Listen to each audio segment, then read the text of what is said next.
तो इस वीडियो के अंदर मैं एक्सप्लेन करूँगा सोल लाइन 2 के अपकमिंग एपिसोड के नोबल को। अब अगर आपने लास्ट पार्ट नहीं देखा तो लिंक डिस्क्रिप्शन में मिल जाएगा। सो पिछले एपिसोड में हमने देखा था कि मिस ऑरेंज प्रिंस के पास गई थी ताकि वो यू हाउ को बचा सके, लेकिन दूसरी तरफ प्रिंस ने उसके सामने एक प्रपोजल रख दिया जिसे एक्सेप्ट करने के बाद ही वो यू हाउ की मदद कर सकता था। अब दूसरी तरफ मिस ऑरेंज के पास कोई चारा नहीं था तो उसने प्रिंस के प्रपोजल को एक्सेप्ट कर लिया। मिस ऑरेंज के प्रपोजल के एक्सेप्ट करते ही प्रिंस ने भी अपना वादा रखा और उसने यू हाउ को बचा लिया। लेकिन अभी के समय यू हाउ की कंडीशन काफी खराब थी। तभी मिस ऑरेंज उसके पास आकर उससे माफी मांगती है क्योंकि जो भी कुछ हुआ था वो बस उसकी वजह से हुआ था। और इसके साथ ही मिस ऑरेंज ने यू हाउ से भी कहा था कि वो प्रे करेगी कि उन दोनों का बैटलफील्ड में आमना सामना ना हो। ये कहने के साथ ही मिस ऑरेंज वहाँ से चली गई थी। लेकिन दूसरी तरफ हमें पता चला था कि यू हाउ बेहोश होने का एक्टिंग कर रहा था। अब अगले दिन यू हाउ अंडरग्राउंड अरेना के अंदर आ चुका था, जहाँ पर आने के साथ ही उसे अलग अलग वेपन दिखते हैं और इसके साथ ही यू हाउ ने उन वेपन पे स्टडी भी कर ली थी, जिस वजह से उसकी नॉलेज काफी बढ़ चुकी थी। लेकिन तभी यू हाउ ने कुछ सेंस कर लिया था क्योंकि उसे पता चल गया था कि यहाँ पर कुछ गड़बड़ है, इसलिए वो सभी को सावधान रहने को कहता है और इसके साथ ही साथ वो उन सभी को कह रहा था कि तुम यहाँ से निकल जाओ। अब यू हाउ की बातों पे कोई रिएक्ट कर पाता उससे पहले एक्सप्लोजन हो जाता है, जिस वजह से वहाँ पर काफी सारे डिसाइपल घायल हो चुके थे। अब इस नोवेल की स्टार्टिंग में हम देखते हैं वो सभी काफी घायल हो चुके थे और इसके साथ ही साथ वो सभी एक दूसरे को सहारा दे रहे थे क्योंकि उन सभी को चलने में दिक्कत हो रही थी। और इसके अलावा कुछ डिसाइपल मारे भी जा चुके थे और दूसरी तरफ हम यू हाउ को देखते हैं जो कि इस वजह से थोड़ा बहुत घायल हो जाता है। तभी टियानवी यू हाउ को बताता है कि तुम्हें केयरफुल रहने की जरूरत है क्योंकि यहाँ पर एक और खतरा आ रहा है। अब ये सुनने के बाद तो यो और हैरान हो जाता है। वो अपनी दूसरी तरफ देखता है तो वहाँ पर उसे एक व्यक्ति दिखता है जो कि काफी तेज से उन्हीं की तरफ आ रहा था और इसके अलावा उनके पीछे कुछ लोग भी थे। वो आने के साथ ही वहाँ पर पॉइजन रिलीज करने लगता है, जिस कारण से यू हाउ को समझने में देरी नहीं लगती कि इन लोगों ने यहाँ पर हमला कर दिया है। और इसके अलावा यहाँ पर जो एक्सप्लोजन हुआ था वो इनकी वजह से हुआ था। तभी स्क्रूपिन गर्ल यू हाउ को बताती है कि ये बॉडी सेक्ट के लोग हैं जो कि काफी पावरफुल होते हैं। अगर हमने इससे पंगा लिया तो ये हमारे लिए काफी परेशानी होगी, इसीलिए हमें जल्द से जल्द यहाँ से निकलना होगा ताकि हम अपने आप को सेव कर सके। दूसरी तरफ हम उसी पॉइजन व्यक्ति को देखते हैं जिसका नाम सेन होता है। वो आने के साथ ही वहाँ पर पॉइजन रिलीज करने लगता है। ये पॉइजन काफी स्ट्रॉन्ग था और ये बंदा 98 टाइटल डुओ था, जिस बस इसकी ताकत का कोई अंदाजा भी नहीं लगा सकता क्योंकि इसके पास एक 3000 ईयर्स ओल्ड सोल रिंग थी,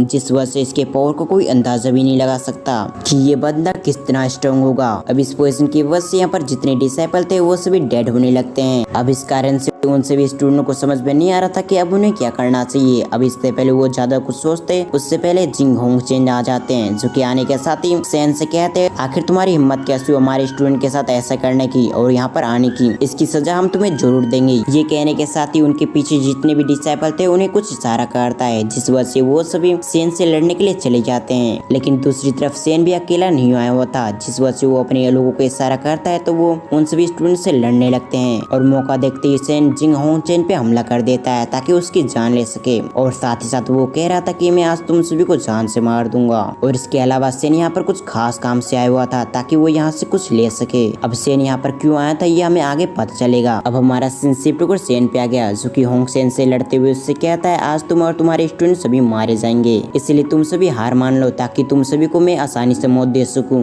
लेकिन दूसरी तरफ होंग सेन इतनी आसानी से हार नहीं मान सकता था क्योंकि वो उसे पता था कि वो सेन का सामना नहीं कर सकता। लेकिन इसके बावजूद वो अपने स्टूडेंट को ऐसे भी नहीं छोड़ सकता था क्योंकि वो अगर ऐसा करने की कोशिश करता है तो उसके जितने भी डिसाइपल वो सभी यहाँ पर मारे जाएंगे। होंग चेन ने अपने सोल टूल्स को निकाल लिया था ताकि उससे इनकी जान ले सके। इसके साथ साथ अगर वो जान भी ना ले सके तो भी कम से कम उतना समय दे सके अपने स्टूडेंट की वो यहाँ से एस्केप कर सके। लेकिन दूसरी तरफ सेन उसकी थॉट को समझ जाता है, जिस वजह से वो अपने स्टूडेंट से कहता है यहाँ से कोई भी जिंदा ना बच सके, इसलिए अपनी लड़ने की स्पीड को और भी तेज कर दो ताकि हम जल्द से जल्द इन सभी की जान ले सके। सेन लड़ते हुए होंग चेन से कहता है तुम्हें क्या लग रहा था कि तुम मुझसे जीत सकते हो, तुम मुझसे वीक हो, तो इसके बावजूद तुम मुझसे लड़ने की हिम्मत कैसे कर सकते हो। दूसरी तरफ हम यू हाउ को देखते हैं जो कि अपनी टेक्निक के इस्तेमाल करते हुए यहाँ से एस्केप करने का रास्ता ढूंढ रहा था और ऐसा करते करते वो एक जगह पे आ चुका था जहाँ पर उससे कुछ महसूस होता है, इसलिए यू हाउ और भी अंडरग्राउंड के अंदर जाने लगता है और कुछ समय के अंदर उसे कुछ लिखा हुआ दिखता है क्योंकि वहाँ पर लिखा हुआ था सब्जेक्ट 1, जिसे देखने के बाद वो अपने मन में कहता आखिर ये कौन सी चीज है। ये कहने के साथ ही यू हाउ अपने आसपास नजर दुराता है तो उसे महसूस होता है कि वहाँ पर काफी सारे सोल टूल्स रखे हुए हैं जो कि दिखने में काफी पावरफुल और खतरनाक थे। जहाँ पर सोल सोल टूल्स रखे हुए थे योहाओ वहाँ पर छानबीन करने लगता है और ऐसा करते हुए योहाओ के हाथों में एक चीज आ चुकी थी और किसी वजह से उस सोल टूल्स की एक आंख चमकने लगती है। ये देखने के बाद योहाओ पैनिक करने लग गया था।